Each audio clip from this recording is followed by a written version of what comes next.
Hey, what's going on, everybody? Product Probe Quick Reviews back at you with another knife review, and today we're looking at Tac-force's TF862RB, all cadmium coated aluminum. No, it's not. This is all stainless steel knife. You know, the weight's actually not too bad for it. Right back here, you have a beefy belt clip, which does sit super high on the knife. So if you're going for a more concealed type look, this thing will sit all the way in your pocket.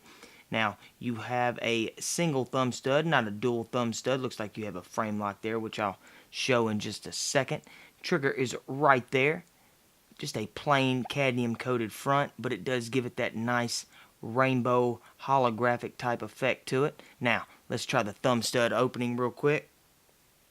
I can't get it, guys. That sucker stout. So, if that's the case, that means the spring is, well, the knife's either not broken in good or the spring is going to be super strong. So let's try the trigger out. Yep.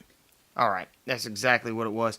So guys, if you're looking for a little bit more, control of your knife that you want to lock really well, it does incorporate this frame lock into this pocket knife. It is a smaller pocket knife. Got your standard drop point blade right here, but you do have a larger belly.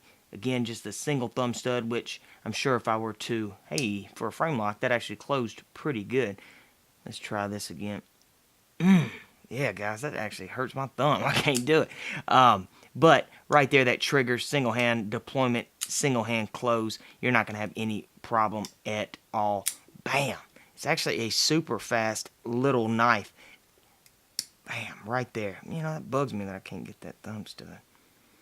Even with one hand, it's kind of hard, but look at that. I'm scared to kind of boom, and then it pops on open there. But guys, just a quick review on this thing. Be careful, it is super sharp. If you want to see a more in-depth review of how it looks in the pocket, how sharp the blade is, be sure to go check out our other channel, Product Probes, and we dive deeper into knives like this. But this is just a quick review on it, guys. Again, this is the Tac-force cadmium coated, the TF862RB. If you want to go check it out, I'll leave the link in the description. And guys, I will see y'all in the next one.